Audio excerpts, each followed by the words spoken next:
নমস্কাৰ বন্ধু বান্ধৱীসকল। আজি ভিডিঅ'টো বনাবলৈ আগবাঢ়ি আহিলোঁ। ভিডিঅ'টো বনাইছোঁ জুবিন দাক উদ্দেশ্য কৰি। আমাৰ দেশৰ কাৰণে, জাতিৰ কাৰণে এটা অমূল্য সম্পদ, এটি নক্ষত্ৰ হেৰাই গৈছে। আমি বহুত ডাঙৰ সম্পদ এটা হেৰুৱাইছোঁ।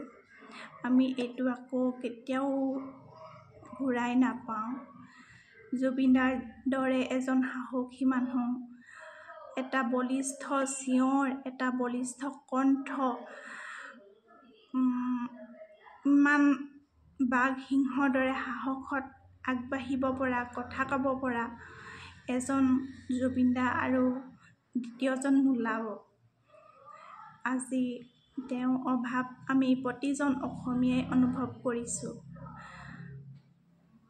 ৰাইজৰ হকে, অসম দেশখনৰ হকে বা অপৰাধৰ বিৰুদ্ধে, অন্যায়ৰ বিৰুদ্ধে তেওঁৱেই প্ৰথম মাত মতা বা বিৰোধিতা কৰা মানুহ আছিল। কালি হঠাতে তেখেতৰ খবৰটো পালোঁ। মোবাইলটো চাই থাকোঁতেই মোবাইলৰ স্ক্ৰীণত assamcareer.com বুলি এটা এপ আছে। সেই এপটোতে আহিল জুবিন গাৰ্গ আৰু নাই বুলি। অলপ সময়ৰ কাৰণে বাকৰুদ্ধ হৈ গ'লোঁ। এনেকুৱা লাগিছে কি হ'ল, হঠাতে কি হ'ল, বুজাব পৰা নাই কি হৈছে। মানে মনত এটি বেদনা আছে, সেই বেদনাটো ওলাই আহিব নোৱাৰি বুকুখন কিবা হেঁচা মাৰি ধৰাৰ দৰে কৰিছে। অলপ সময়ৰ কাৰণে চেতনা হেৰাই যোৱা গতেই লাগিলে। কাৰণ আমি যেতিয়াৰ পৰাই গান এটা গাবলৈ ধৰিছিলোঁ, তেতিয়াৰ পৰাই মনত আছে জুবিন দাৰ গান গাইছিলোঁ। সকলোৰে গান শুনো, গাওঁ। তথাপিতো আমি যেতিয়া 5-6 মানত পঢ়ি আছিলোঁ, তেতিয়া জুবিন দাৰ গান আমি প্ৰথম ৰেডিঅ'ত শুনিছিলোঁ। আৰু তেতিয়া ৰেডিঅ'ত শুনিছিলোঁ ভৰ দুপৰীয়া দুটি হৰিণী মাজতে এখনি নৈ, শুনিছিলোঁ। আৰু গাগৰি কঁকালত, সেইবোৰ শুনিছিলোঁ। সেই গানবোৰ আমি লগৰীয়াৰ লগত খেলা ধূলা কৰোঁতে আমি চিঞৰি চিঞৰি গাইছিলোঁ। আৰু সেই মানুহজন যেন ইমান সোনকালে সকলোৰে পৰা আঁতৰি যাব, সেয়া কোনেও ভবা নাছিল। তেওঁ বয়সো ইমান হোৱা নাই, 52 বছৰ, বেছি বয়স নহয় যেনে লাগে। কাৰণ এজন মানুহ বুঢ়া হৈ পকি এটা ফল যেনেকৈ সৰে, এজন মানুহৰো জীৱনটো যেনেকৈ বুঢ়া হৈ তেওঁ পকি সৰে। কিন্তু জুবিন দা অকালতে হেৰাই গ'ল। এইটো অপূৰণীয় ক্ষতি আমাৰ কাৰণে, দেশৰ কাৰণে, সমাজৰ কাৰণে, আমাৰ জাতিৰ কাৰণে।